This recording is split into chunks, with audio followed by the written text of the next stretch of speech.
it. Do it again. Okay, I don't believe you. I don't believe you for a second. Huh? What? What is it? No. You don't want to. Why? What is it? You want to come through here? Why? Is there someone outside? No, so I might be seeing things, but I'm not sure exactly what's going on in this car. What? Where am I looking at? Next to the rearview window. Rearview mirror.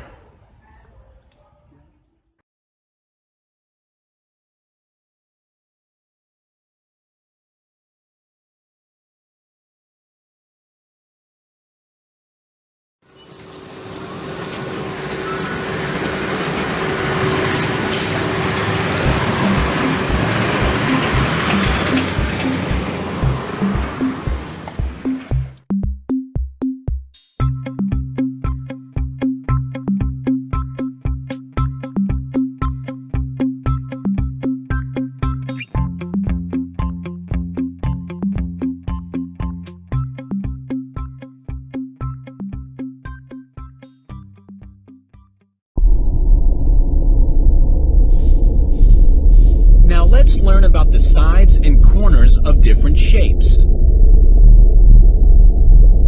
A side or an edge is a line segment that joins two adjacent corners of a shape. A corner or vertex is the point where the two sides touch.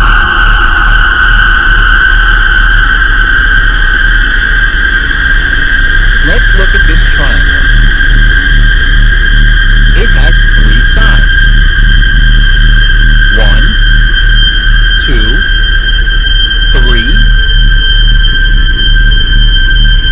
3. It also has three corners. 1,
Members of the U.S. Consumer Product Safety Commission want to know about the mandatory recall of all personal computers. Personal computers may pose a risk to American lives and infrastructure. Properly dispose of your computer at a local hazardous tech collection center. Your safety is of the utmost importance to us.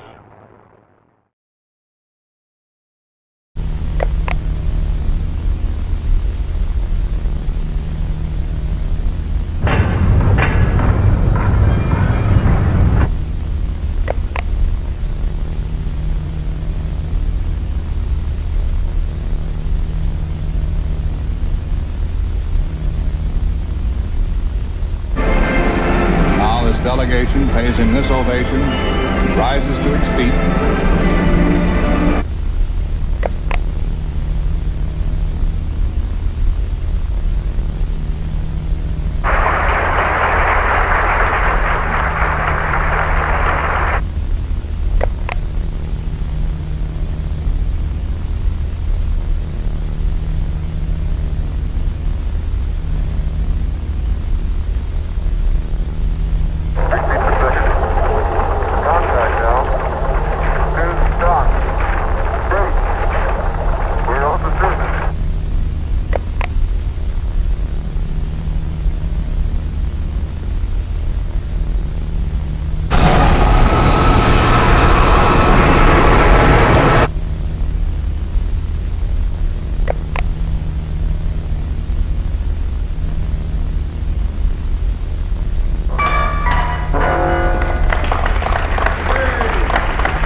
Well, tell me, what do you think about the tower? It's your first visit here, so what do you think about the tower? I thought it was a really good tower. It was very interesting to go up it. It gave you a really good sense of how busy Cairo is, so I really enjoyed it. That was terrific. It was really great to get kind of a sense of the scale of the city. It's kind of difficult to do that when you're walking around down on the street. It's a breathtaking view, and it really gives you a terrific perspective of the whole city. And I loved it up there. I spent a couple of hours up on the top.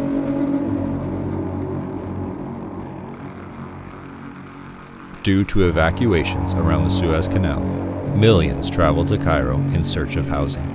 In response to this migration, many building capacity limits for popular attractions were inflated. The Cairo Tower, one of the tallest buildings in Egypt, had its own recommended capacity limit increased from 700 persons to 1,000. On the evening of April 16, 2021, upwards of 1,200 visitors toured the Cairo Tower at once. Although concerns of overcrowding had been raised by several staff members, the building manager dismissed their comments.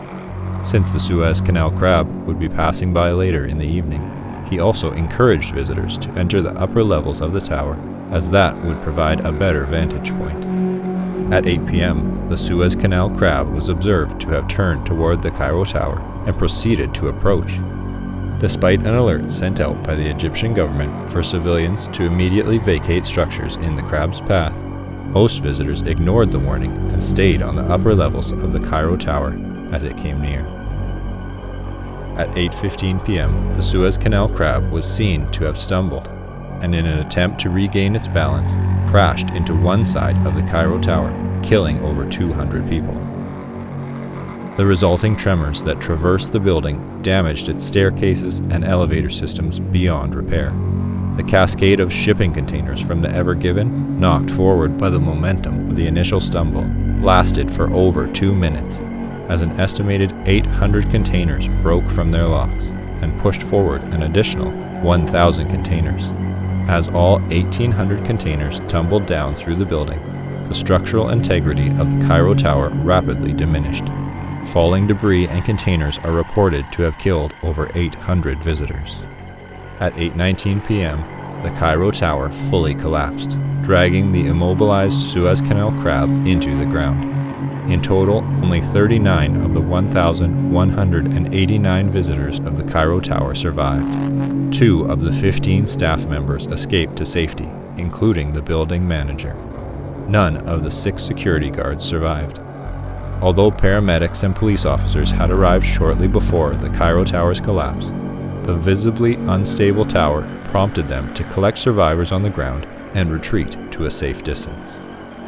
At 8:41 p.m., a hazardous waste collection team and soldiers of the Egyptian ground forces arrived to contain survivors within mobile quarantine chambers. Due to fears of a potential contagion contracted from the Suez Canal crab, all civilians in the vicinity were placed in quarantine under the authority of Egypt's military in collaboration with the Ministry of Health. Upon impact with the ground, the Suez Canal crab and the Ever Given separated. The large wounds caused by the separation discharged thousands of gallons of seawater and bodily fluids. The hazardous waste collection team and soldiers attempted to plug the gushing lesions. However, survivors report that their efforts were mostly futile due to the team's inability to stay standing on the slippery ground.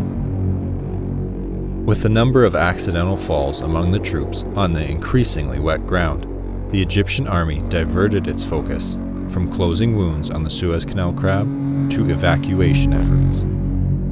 By midnight, the civilian population within a 3-mile radius of the fallen Cairo Tower had been completely evacuated.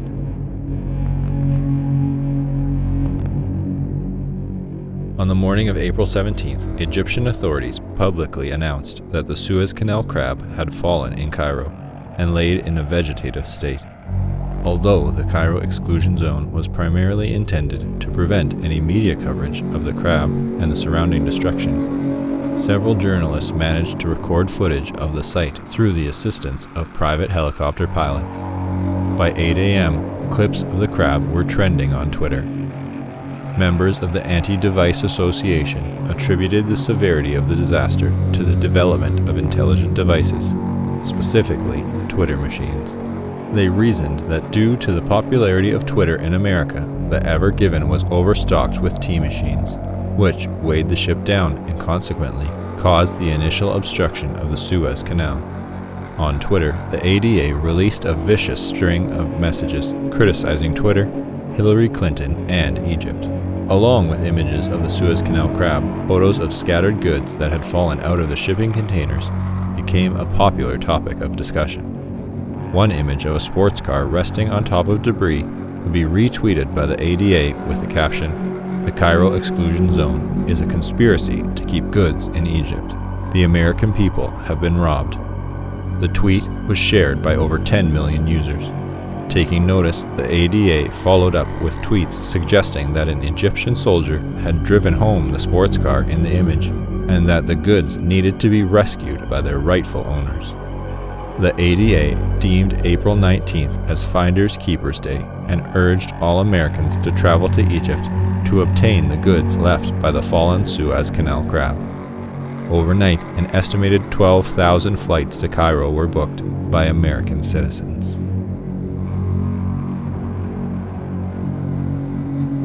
Although a few trespassers had been apprehended in the Cairo exclusion zone, officials did not foresee any further disruptions at the site. Medical personnel attended to survivors in the quarantine chambers. Soldiers cleared rubble and attempted to control the spread of the Suez Canal crab's bodily fluids. By 5 a.m. on April 19th, approximately 20 million gallons had been contained through aerial drops of sawdust and an extensive effort to mop the premises.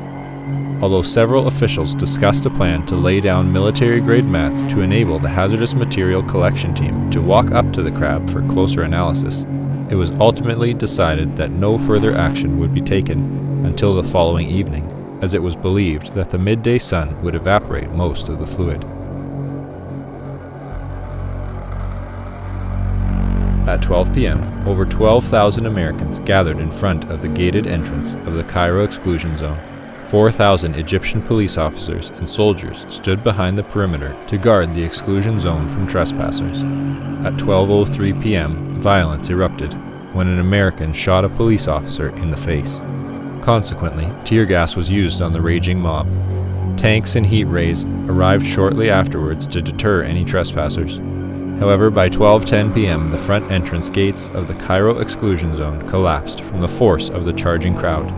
Informed of the approaching Americans, medical personnel and survivors at the epicenter began to vacate the premises.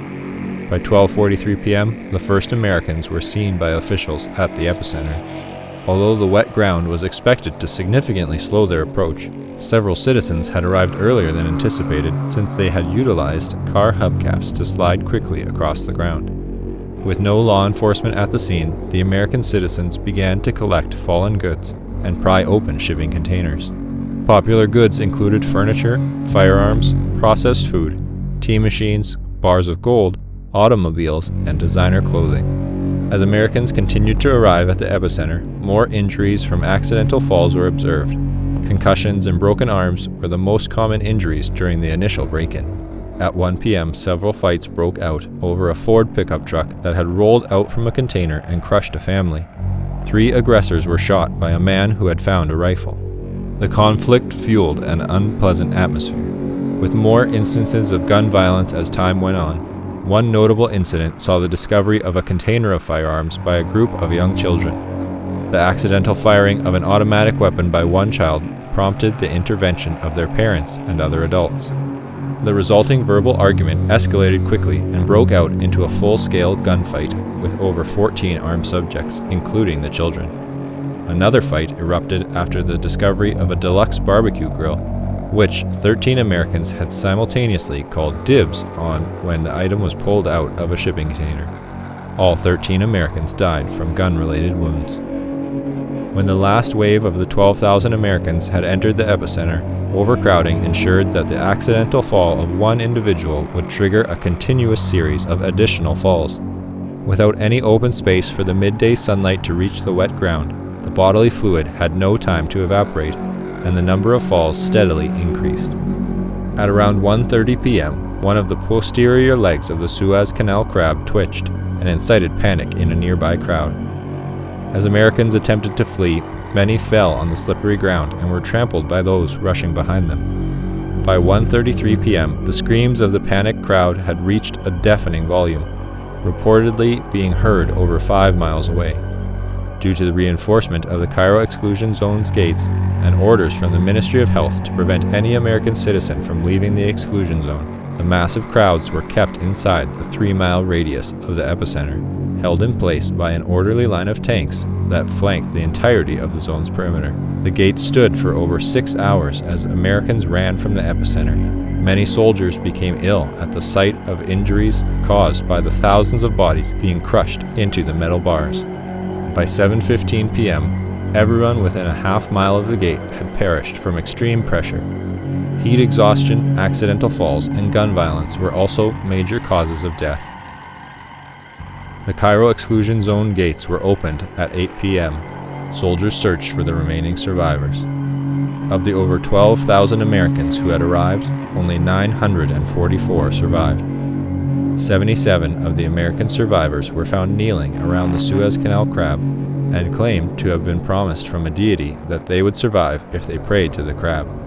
However, none of them could account for the remains of dead worshippers that littered the ground around them. They would later establish the Church of the Ever Given during their stay at a local hospital.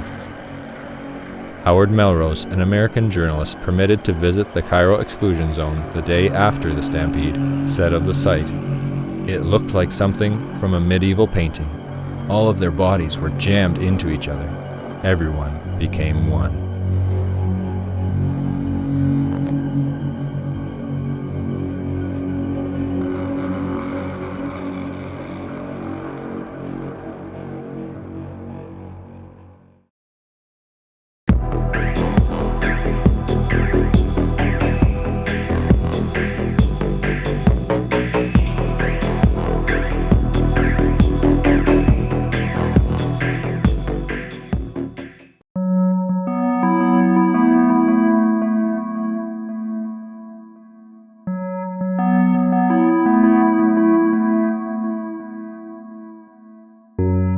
During a broadcast of ABC Evening News, anchor Frank Reynolds told viewers to be prepared for tomorrow and that they would witness the start of a glorious adventure.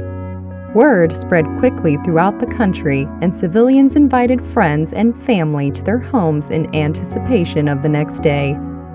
Although no details of this glorious adventure were known, it was widely presumed to be another exciting TV announcement from President James Dean.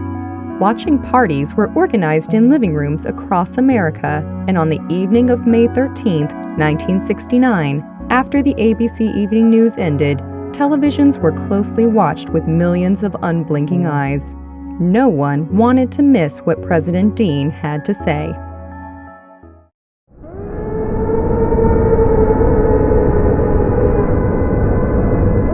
James Dean's America is hell. But you still don't believe us. You'll hear the truth from James Dean himself.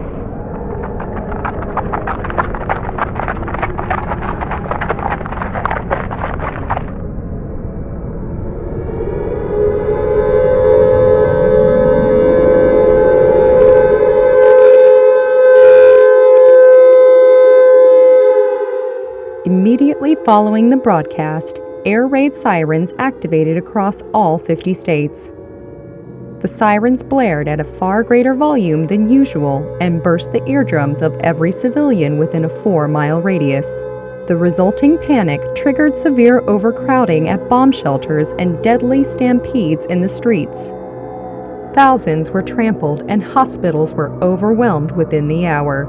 Fires broke out in all major cities, and cars left running in the streets produced lethal amounts of carbon monoxide, which flowed into poorly ventilated bomb shelters and suburban homes. In Washington, D.C., the White House was placed into lockdown immediately after the TV hijacking, and President Dean was rushed to a maximum security underground bunker. Able to hear the anguished screams of civilians in the streets above, Dean refused to stay in the shelter. When carbon monoxide alarms went off in the bunker, he urged his staff to exit the White House with him and shut off the vehicles left on the roadways. With a phone call, Dean mobilized the National Guard to assist with the deactivation of the millions of parked vehicles across America. Several more phone calls to high-ranking military officials and world leaders revealed that no nuclear missiles had in fact been launched. President Dean soon realized that the air raid sirens had been hijacked by a domestic organization and immediately ordered all forces of the military to disable every active siren in the nation. When military technicians arrived at the location of the sirens, they found that the bodies of prior technicians, who had perished from the combination of stress and the siren's sheer volume, piled so high as to have formed a ramp to the top of the speakers. The overcrowding of streets by civilians and unaccompanied cars frequently blocked the path of emergency vehicles and prolonged the process of disarming the sirens. Against his advisors' wishes, President Dean tasked himself with the deactivation of an air siren near the White House. Although he would accomplish the task fairly quickly, Dean sustained permanent ear damage and was rendered fully deaf. The sheer volume had also caused countless blood vessels in his body to burst and produce several abdominal hernias. His condition was shared among the millions of other Americans who had been near the sirens at the time of their activation. 3 hours would pass before all air raid sirens would be fully disabled.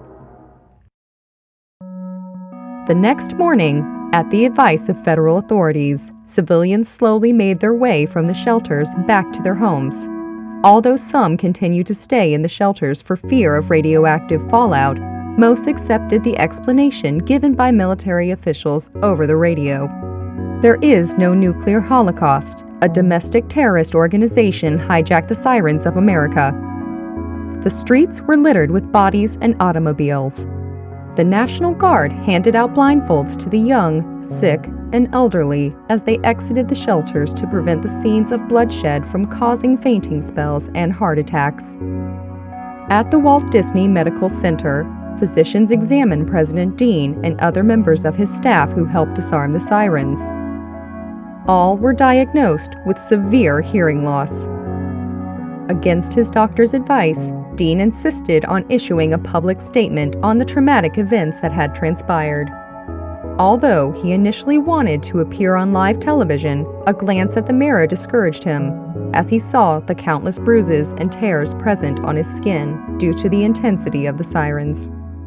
In coordination with technicians from the Department of Defense, President Dean instead organized a large-scale radio broadcast, utilizing the very air raid sirens they had disabled. Later that night, a bruised Frank Reynolds would announce on ABC Evening News that Dean would speak through the sirens and that captions would be displayed simultaneously on television for viewers who were hard of hearing.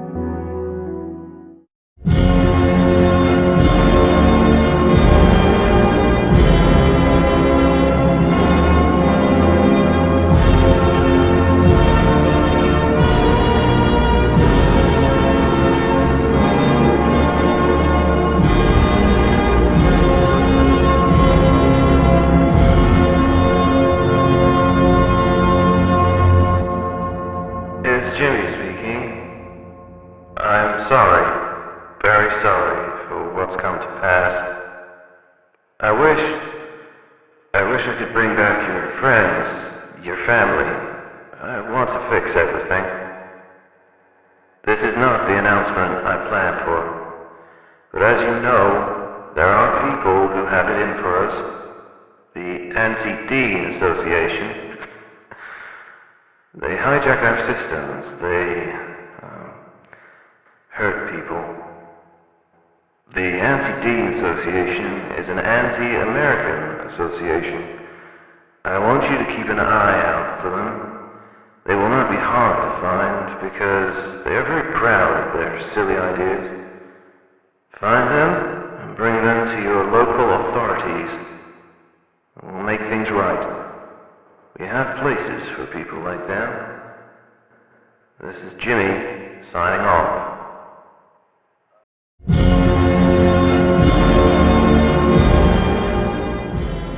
Over the next week, hundreds of thousands of anti-Deaners would be apprehended and sent to correctional facilities around the United States. These facilities, meant for the anti-American, were aptly located near or at national monuments in order to symbolize a return to American virtues. Most would stay for merely a few weeks before being released again. Friends and family of rehabilitated anti-Deaners frequently claimed that they would have improved personalities, no recollection of their past criminal activities, and even slightly altered physical appearances. These methods were so effective in calming the terrorist that many innocent civilians requested themselves to be sent to these facilities in hopes of radically changing their lives. However, federal authorities would deny any admission to those who were not affiliated with the ADA. During one address, President Dean acknowledged the high volume of requests from the public.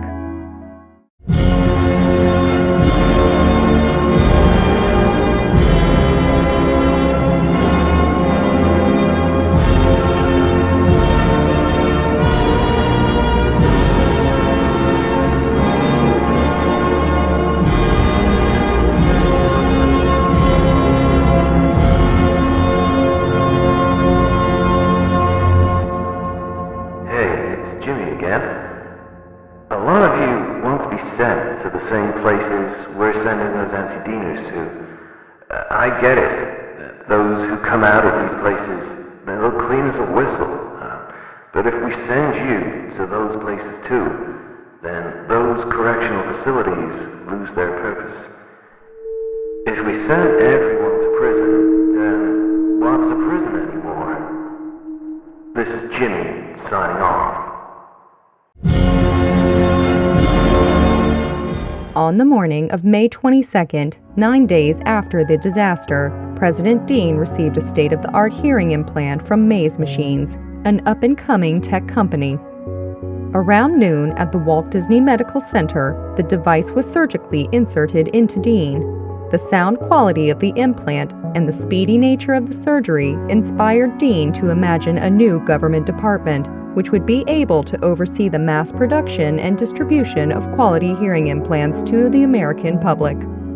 That evening, President Dean requested an emergency session of Congress and proposed the ambitious project.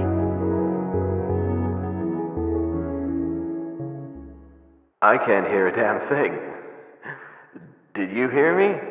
I can't hear a damn thing. Neither can you, or you, or you, or you. It doesn't matter whether you were near the sirens or not. None of you are listening. We need to bring together those technology companies to build and send hearing devices that the public needs. Hearing devices that you yourself need. And through a collaboration with the Department of Health, we can give back to the people what our failures took away. We can let a mother hear her child laugh again, and let a man hear his dog again. We can give everyone their hearing again. And who's stopping you? Listen to the public. You're all about deadlines too. So here's one. By July 4th, I want every American to hear the fireworks. Due to a malfunction in his auditory implants, Dean was unable to hear himself and as a result spoke much louder on the Senate floor than on previous occasions. The volume of his speech, which greatly amplified his compassion for the American people, profoundly affected the senators, and in the early hours of May 23, 1969, after 10 hours of discussion, the Department of Technology was approved. It was the fastest an executive department had ever been established. By May 27th, all persons with hearing loss attributed to the anti-Dean disaster would be eligible for the surgical implantation of a hearing device free of charge. Mass operating rooms would be established throughout the U.S., able to house over 1,000 patients at once. The use of surgical androids was approved on June 6th, which increased the number of surgeries performed per day over 250%. Once all victims had been treated, Those with deafness unrelated to the disaster also became eligible for the surgery. On July 4th, it was announced that there was no incidence of severe hearing loss in the country. The United States was the first nation in the world to eradicate deafness. The achievement had been expected for some time since its first mention during Dean's congressional address.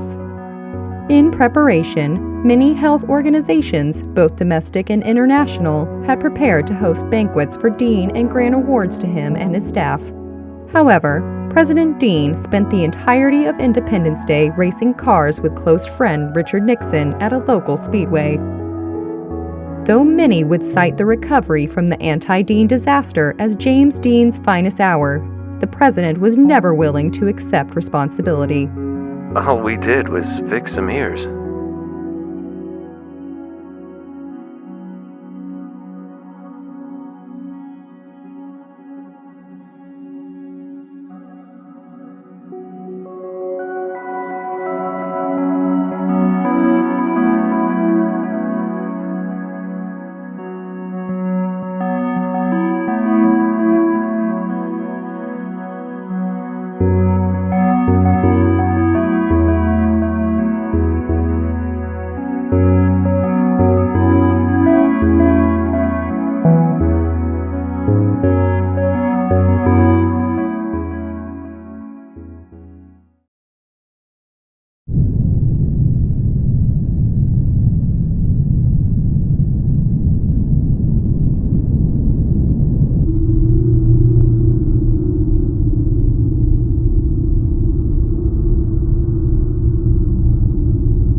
Egypt was entirely against the excavation. They had every right to be upset when we went ahead with it anyway. They said that their system worked for thousands of years and would continue to protect the country. They're right. At the time, the president and our military did not care. They viewed their solution as a problem and desperately needed a better solution. American solution. Which in this case was excavation.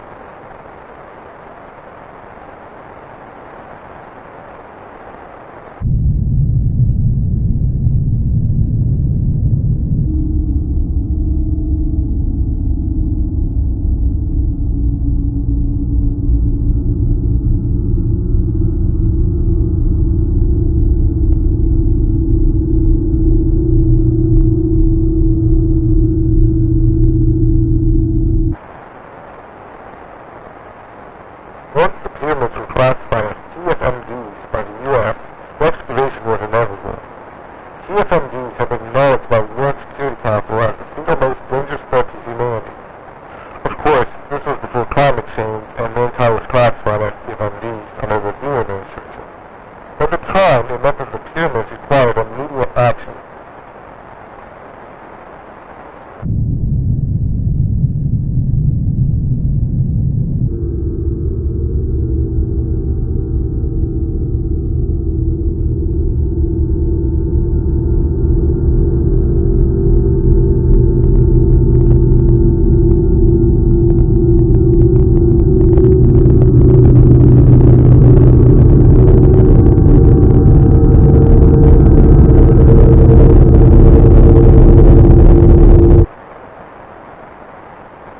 The ancient pharaohs personally appointed workers called guardians, with some years of their lives striking the trees. They were equipped with the finest music glass balloons, which would substances to inhibit muscle fatigue and induce insomnia, so they would be able to hit the trees for several nights in a row. The goal was not to cut down any of the trees, of course. That wouldn't be possible until 1945. Rather, the intention was to shift the trees' focus from upward growth to internal repairs. The ancient Egyptians knew that they could not permanently halt trees' germination, but by prolonging their growth, the Egyptians bought themselves time to build enormous towers that would better contain the trees.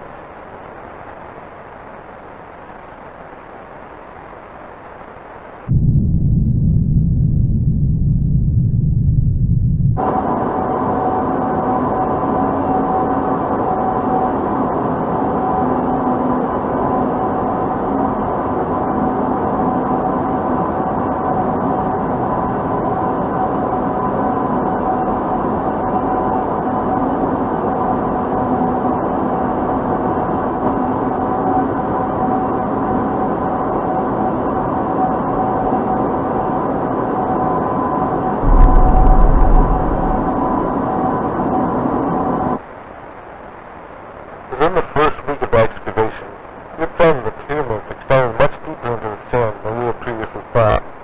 The more we dug, the more bricks we had found had already been laid. At the time, we had convinced ourselves that the pyramids had to be finished structures, and it would only be a matter of time before we would reach the bottom. By the third week, we realized that we had been wrong the whole time. The pyramids extended out infinitely. You can imagine our reluctance to tell the public that the pyramids were not pyramids at all. They were towers, infinite towers, all three of them, towers which contained enormous species of metaphysical flora. Who knew that the pyramids were merely the tips of buildings?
the 19th century, English archaeologists in Egypt encountered stories time and again of mysterious lightning strikes near the Great Pyramids of Giza. It was reported that the lightning would strike only in the presence of certain rare constellations. However, no one outside of the Bedouin tribes knew of which constellations.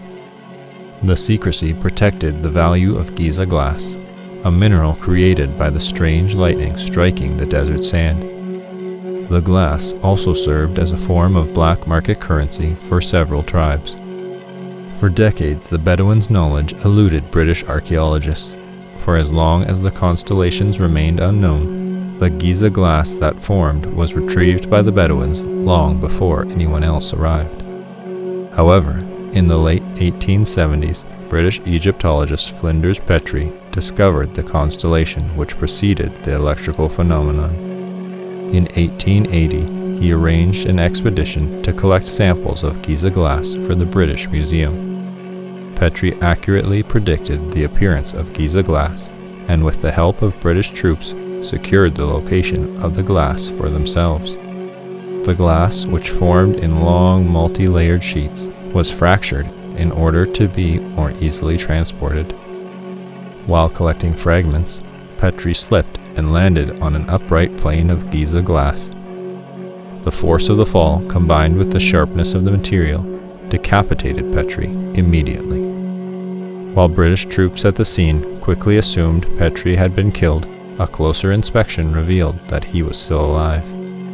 Although his head was separated from his body, Petrie remained conscious and could even mouth rudimentary words. Medical personnel were initially relieved Petrie had somehow survived, but they became concerned when his head began to discolor and swell significantly. But the fate of Flinders Petrie is a tale for another day. Petrie's lot, as his collection of Giza glass came to be known, arrived in England in 1891. Unfortunately, due to the poor handling of its containers during transit, the glass arrived broken into thin shards and was deemed worthless by museum curators.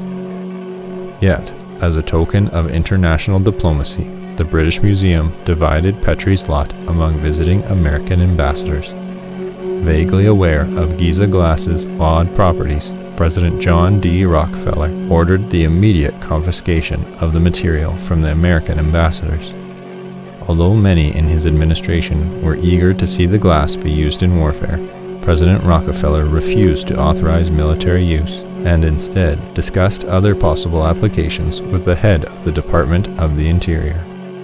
After numerous conferences, it was settled that segments of Giza glass would be polished into fine blades and given to a select group of Greco-Egyptian swordsmen. These unusually tall swordsmen were assigned to the Grand Canyon and guarded restricted areas from trespassers. Protected under federal law, the Grand Canyon Guardians continued to serve for decades until the last member was discontinued. All trespassers who were maimed by the Guardians were promised a lifetime's worth of a special concoction which controlled unwanted side effects.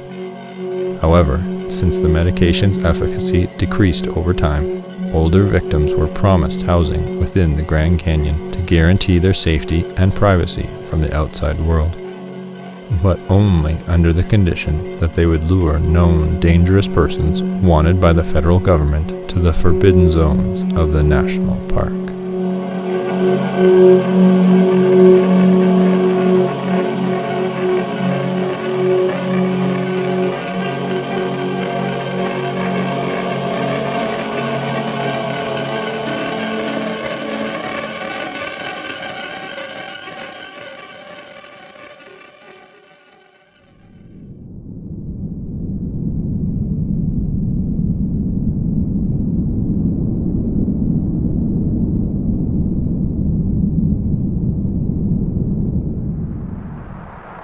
Thomas odiava l'America.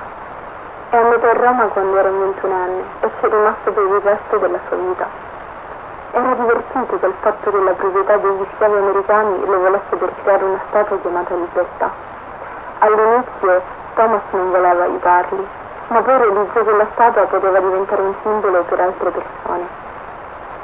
Dietro alla statua un berretto della libertà, qualcosa che gli schiavi romani liberati indossavano. Penso che se una statua alta 6 metri di una donna liberata si ergesse sulla cupola del Campidoglio, alcuni uomini sarebbero stati meno ignoranti. Puoi immaginare quanto deluso fosse quando il signor Davis a Washington gli disse di togliere il cappello dalla libertà. Ma Thomas vedette il suo progetto andare a buon fine. Andò persino in Egitto per trovare il materiale per la sua spada. È un vetro molto particolare, vetro di ghisa. Una volta, mentre stava affinando il vetro nella sua officina, si tagliò accidentalmente la punta di un dito. Nonostante fossi preoccupata quando me lo disse, lui non riusciva a smettere di ridere. Mi disse che il vetro era così tagliente che la punta del suo dito si affettò senza dolore né sangue. Però poteva comunque sentirla. Quando Thomas si concentrava, poteva addirittura farla contrarre sul tavolo. Lo trovava divertente. Io no. Ricordo che una sera tornò a casa senza una mano. Diceva che poteva comunque muoverla all'officina. Era così giovane quando se ne andò. Aveva solo 43 anni. Mi sarebbe piaciuto passare più tempo assieme. Ci amavamo davvero tanto. Puoi immaginare la mia sorpresa quando guardammo il modello di gesto della bocca. Grazie a Dio che l'ispettore Zaffino era nel torto. Mi fece pensare che c'era un serial killer in città, ma nessuno l'aveva ucciso. Thomas aveva tagliato il suo stesso corpo e si era inserito nella libertà. L'ho visto, ogni parte di lui. Sapevo cosa fosse successo, ma vedere i suoi occhi sulla statua era troppo per me. Lei sembrava viva. Zaffino disse agli americani che Thomas fosse morto.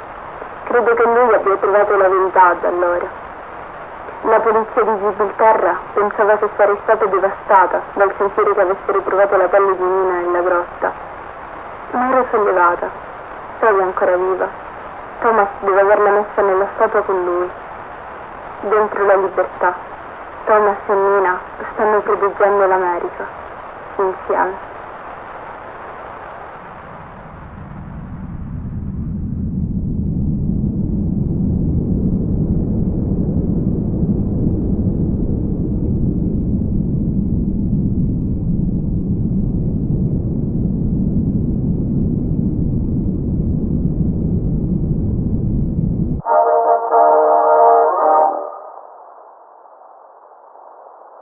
Freedom has a new home.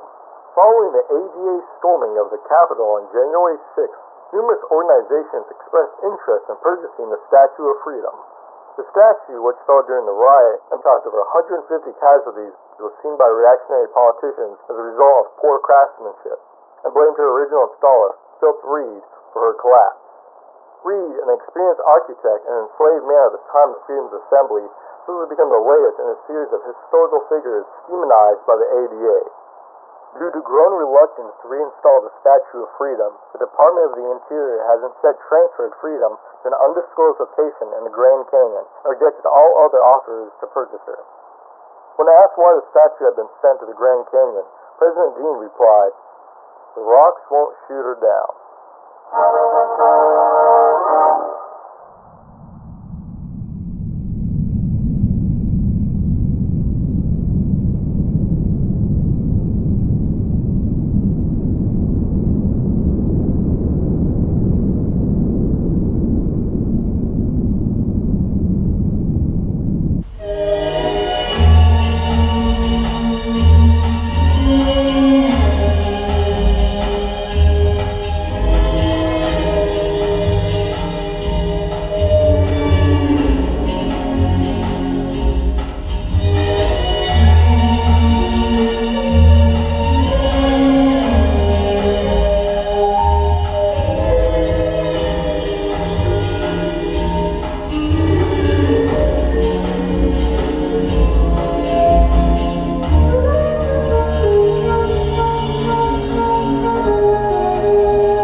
No. No, not now. I'm leaving now. I won't bother you.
Where's that damn fuck?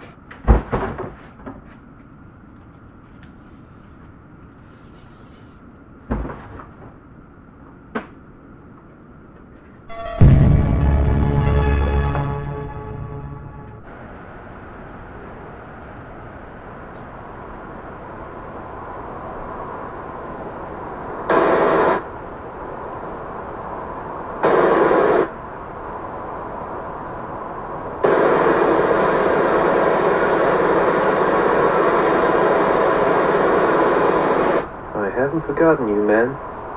Your great war still goes on. Let's win it together.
Still fire, Mom, I just promise.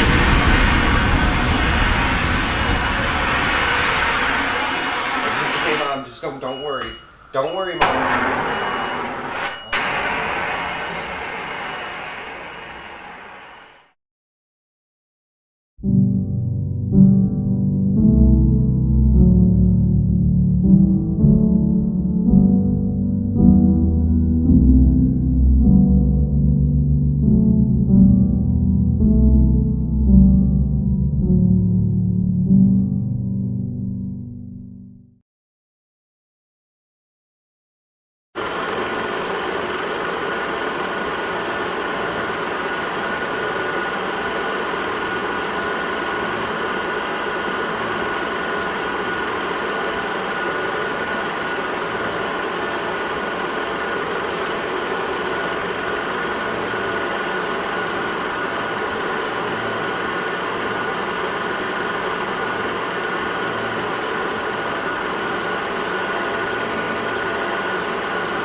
airship in its hangar. I was astounded by its immensity until I saw my own name printed on its side. At that moment, an entirely new feeling unveiled within me. It was an emotion which frequented me in childhood, a blend of revulsion and satisfaction that had followed the execution of a cruel jest on a friend or a stranger. A pin in one's foot, a tumble down a stairwell. What would others think? I thought to myself, at the sight of a foreign airship bearing the name of the American president, dropping explosives upon cities of unarmed civilians. I wish to say that revulsion was my sole reaction to this invention, yet I cannot deny that I was proud of this magnificent vehicle. It was perhaps the greatest war machine ever developed by mankind, made possible by yours truly. By nightfall, shame outweighed pride, and I requested the immediate removal of my name from the airship and all its future successors. Although the Germans complied, they continued to refer to their airships as Rockefellers. I knew that removing my name would not obscure the facts for very long. It was inevitable that the American public would one day become aware of my secret dealings in Germany.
It had always been my intention to reinvigorate the American economy. Once I had been debriefed of the situation in the Grand Canyon, the overpopulation of crowns, I realized that I was also hearing the beginnings of a solution to the impending economic collapse. That solution being slavery. I can imagine your reluctance to read on, and I entirely understand.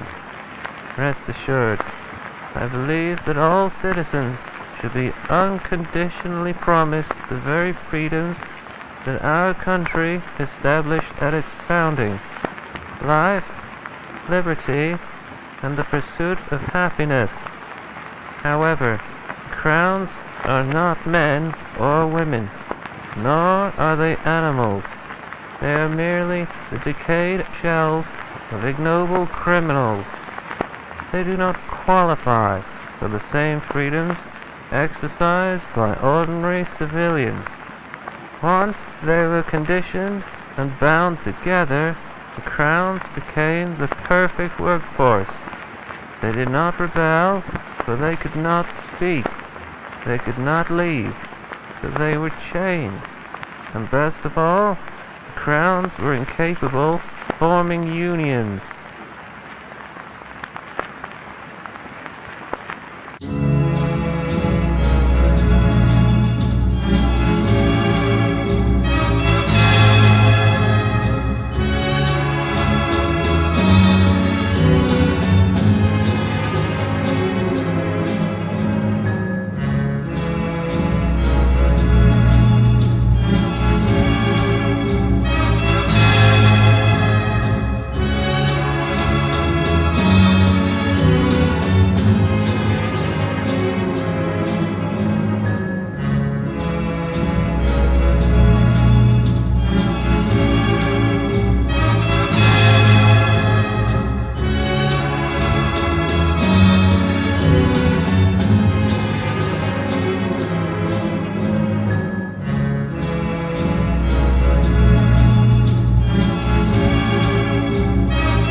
Germany was the first nation to inquire about the crowns and their potential applications in warfare.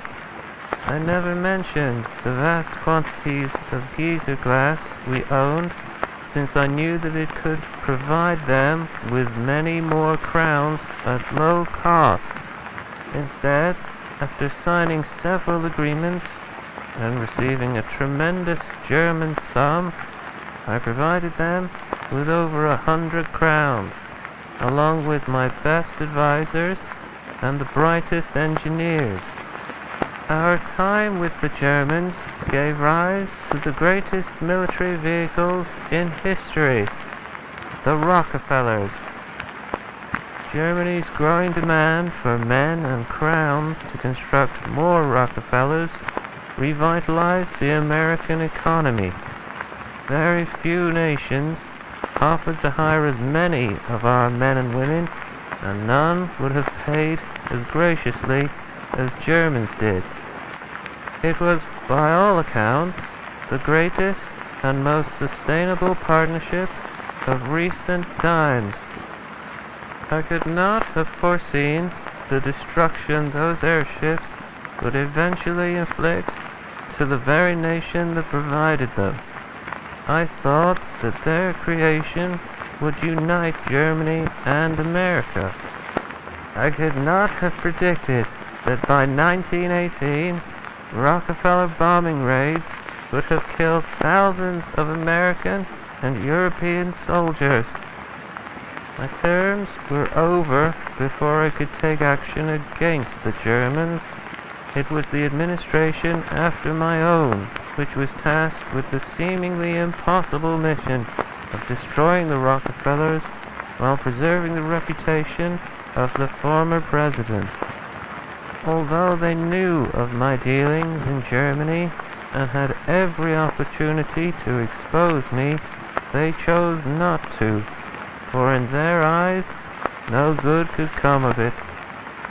However, I knew it was only a matter of time before I would become the laughingstock of my country.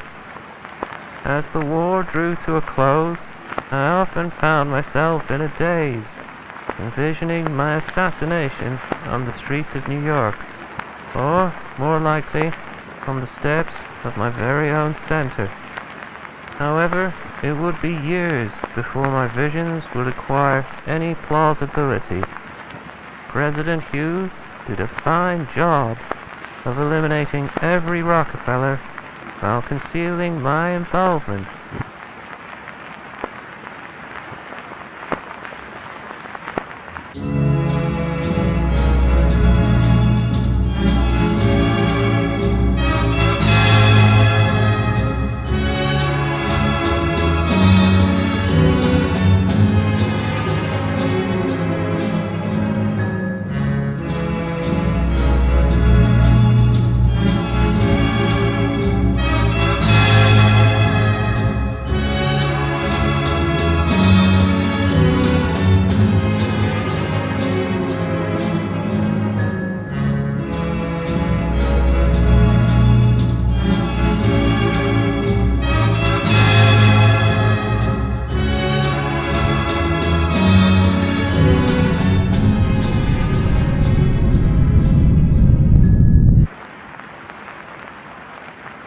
It is a miracle that only now the news of my involvement in the Great War has become widely known. Thankfully, information on the crowns has continued to stay hidden from the public spotlight. I would much rather have the public believe that Germans were the only persons inside when the airships were shot down and crashed in flames.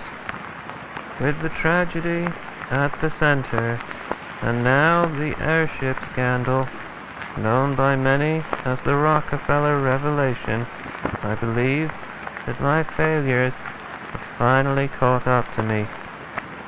There are men outside the center who had once been my supporters. Now they want me executed. The policemen have kept the crowds at bay, though I believe that my assassination is, like the revelation, inevitable. To be elected the president of a country is the greatest honor a people can bestow. But at the moment, I do wish to be the famous oil tycoon that young Virginia Arnoldson believed I was. Forgive me.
When I was little, something went wrong with me, and everything switched. Even my parents, my new ones. did not like me, so they left me. My foster parents did not like me either, so I was left at an orphanage. Some of my friends were better off, but many were left at the orphanage too. We loved each other. We stuck together until we were 18. Then we were separated. The military took the boys, and the doctors took the girls. They probably do not remember the tree anymore. Soon, I will not remember either. But I hope you will remember. Remember for me. When the tree changed me, I was not scared. At first, I did not know what was wrong with me. When my eyes adjusted, I was in a field of special trees. I was reminded of a story my ma told me. Alice in Wonderland. This was my Wonderland. I held myself close and looked up. The trees looked like they ended, but above them there were upside-down trees, and above those there were upright trees, like they were being reflected forever. The pattern repeated for as far as I could see.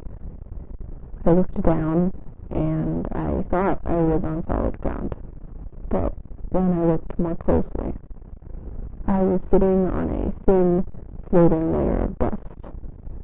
It smelled like baby powder.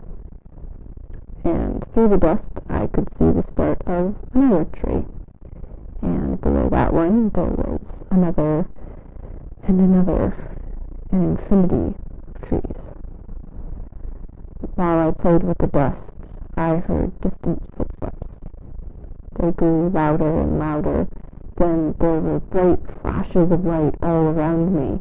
Out from these lights, hundreds of people ran out. One man came up to me and whispered, "The trees are not the trees." He had such sad, tired eyes. As he picked me up and put me on his shoulders, he said, "You could be her. Anyone could be her. I promise I will not leave you." There was a bright flash, and we were in another field. He was sitting in front of me with his hands out. Another flash, and we were both running past through the woods. Another flash, and we were both lying on the ground, looking at infinity. Every few seconds there was a flash, and we would be doing something else. Again, and again, and again.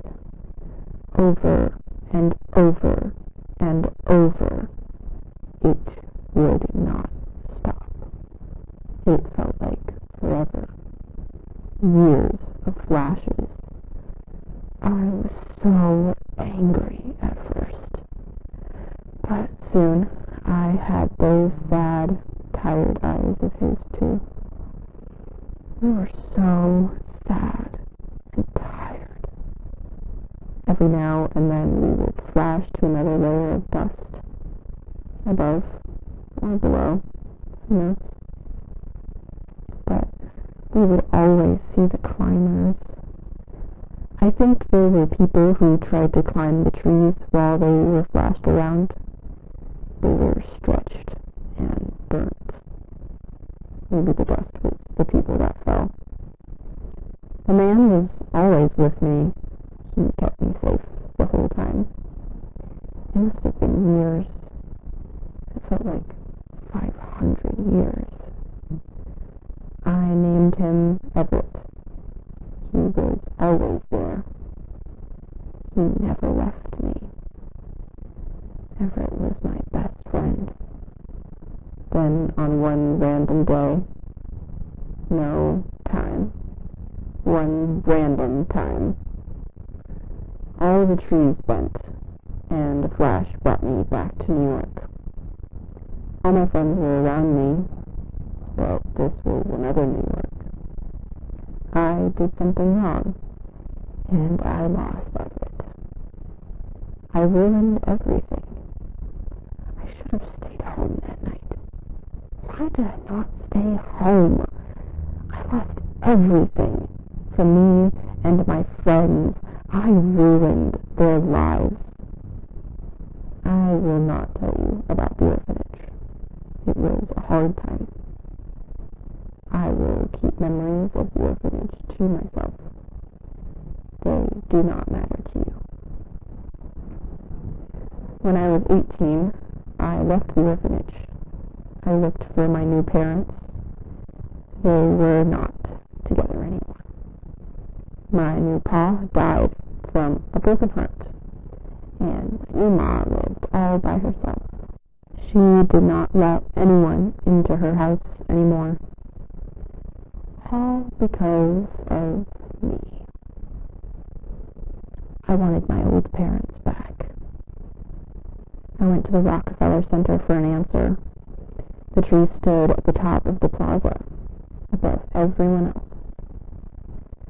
I was never supposed to visit again, but I did, and I spoke to her.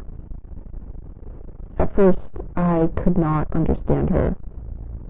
Her voice was like a breeze behind my eyes. It was cold, and I could not move. But soon I could understand. She said that I had to be ready to exchange one life for my own. She understood that I wanted to go back home, to my New York. She said, come back in 3 years. And I did. I waited 1,095 days. I returned 3 years later. At first, I could not understand her. Her voice was like a breeze behind my eyes. It was cold, and I could not move. But eventually, I could understand. She said that I had to be ready to exchange one life for my own. She understood that I wanted to go back home, to my New York. She said, come back in 3 years. And I did. I waited 1,095 days. I returned 3 years later. At first, I could not understand her. Her voice was like a breeze behind my eyes. It was cold, and I could not move. But eventually, I could understand. She said that I had to be ready to exchange one life for my own. She understood that I wanted to go back home, to my New York. She said, come back in 3 years. And I did. I waited 1,095 days. While I waited, I met a man. He was a very important man, a secret agent. He followed me everywhere. One day, I found him waiting inside my house. He told me that he was here to monitor me. No, to watch and protect me. But he had fallen in love with me. No one else liked me. So we took each other. We grew close. Leonard loved me. I loved him too. Together, we had a baby boy. I named him Everett. Little Everett was inside for 9 months when I saw the tree again. She put directions in my head. I followed those directions. I walked for 4 days. I had to. I wanted to go home so badly. But I became so happy when I could hear the music. It was like the tree's voice, but warm. The Washington Monument looked much bigger in person. Its door went up high, like it was for something much bigger. Then I went inside. There were bodies everywhere. The breeze told me to relax. I went on the elevator. It went up.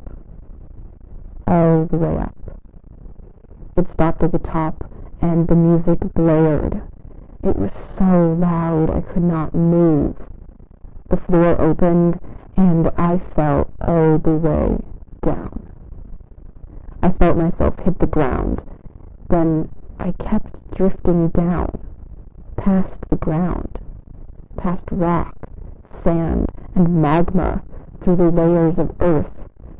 It must have been years.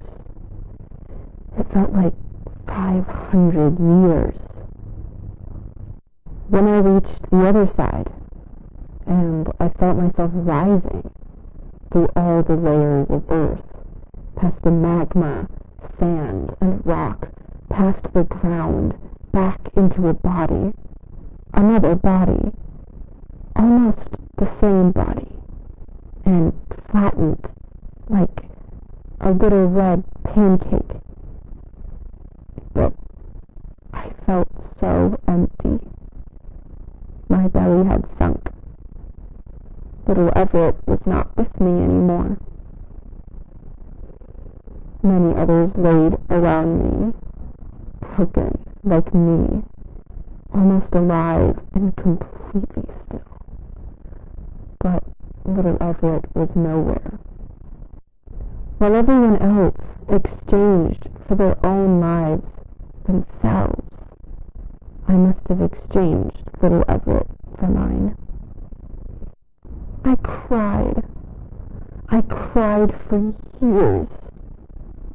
And we all bled into the ground for years. Why did the tree keep us alive? Did they like pain? Did they drink our blood? Was there any reason for any of it? I lost little Everett. He had no say. He did not even say his first word. I ruined his life from the start. Maybe he lives in Wonderland. I hope he lives in Wonderland. One day, one random day, the music grew, and there was the brightest flash. We found ourselves outside, at the base of the tower. The tree had been freed, and we were in a field of trees. Wonderland had risen, but little Everett was still missing. We were all lifted out in helicopters. I was at the hospital faster than ever before. They told me it was 2003. They told me everything I knew was wrong.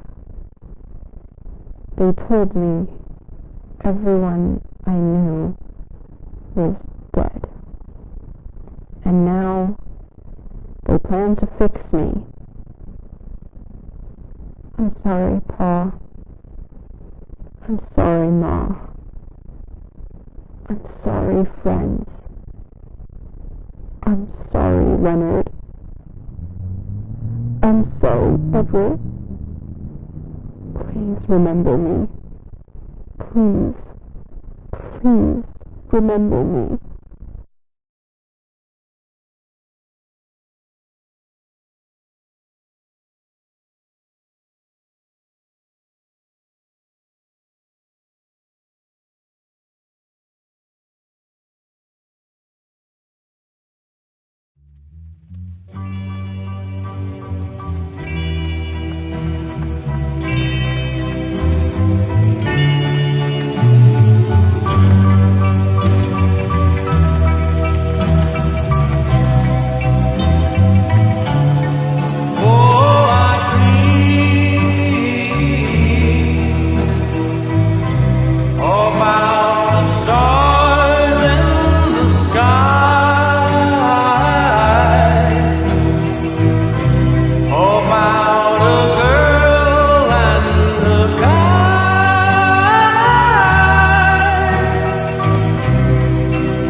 bien humain.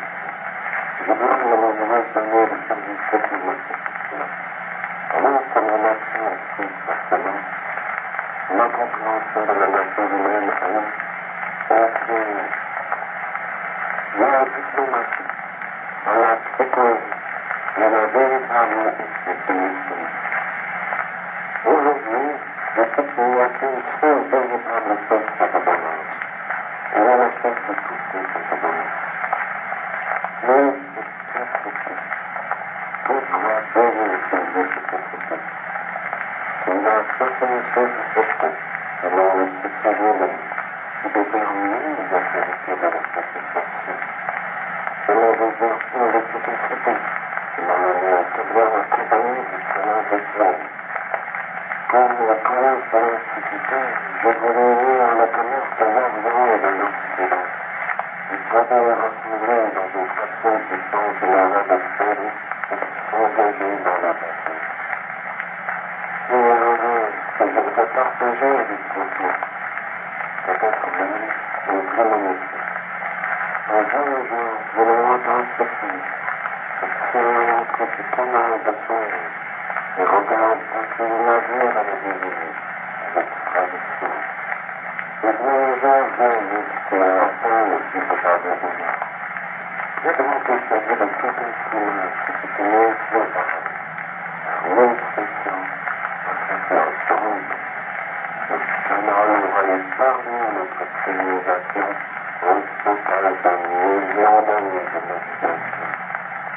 Bien sûr, je ne serai plus là pour partager sa réalisation, et le voyageur ne me connaîtra seulement comme des personnages dans les listes de l'autre. Mais croyez-moi, les navires seront servis pendant des centaines d'années de plus. Et les marins, en ce moment de terre, à changement de destination, et tout ce temps, à leur destination. Le canal de terre est efficace, et la joie déclarera conscience. Je veux remercier. Jusqu'ici, nous sommes jamais rendus comme dans nos esprits que j'avais vu par l'inauguration du canal. Cependant, je n'ai pas été ici. Je ne pouvais pas me résoudre à suivre ce retour. Je n'ai pas choisi de construire le canal. Je m'en décide d'aller avec mes langues de vie. Je suis impossible et sombre.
disponible. Toi, tu vas te perdre le soleil, tu remets les cheveux au fond de forêt, tu la prostitution chez les femmes. Toi, tu as choisi jusqu'à l'origine constituée de l'hostilité de Fontaine. Le maintenant, vous voyez, nous va cependant affronter les directives du président Blanc. Nous avons poussé à la porte. Et chaque mois, notre position est continue au Paris sur la protection structurelle et la hauteur de toutes les femmes. Après 4 ans, nos votés pour modifier la taille de l'édifice aussi se passe. Les gens demandent régulièrement pourquoi le piédestal est disproportionné par rapport à la statue. Ce que je pourrais leur répondre sera demandez aux Américains. Et moi, je sais pourquoi le piédestal est si massif, si grand, mais demander la vérité au monde n'est pas possible. Et je n'en tout simplement pas ça. Parce que la vérité est que Jésus n'en a pas ça. Juste pour lui. Grâce à Dieu, il fut d'enfant où il était comme nous. Il a réputé du monde.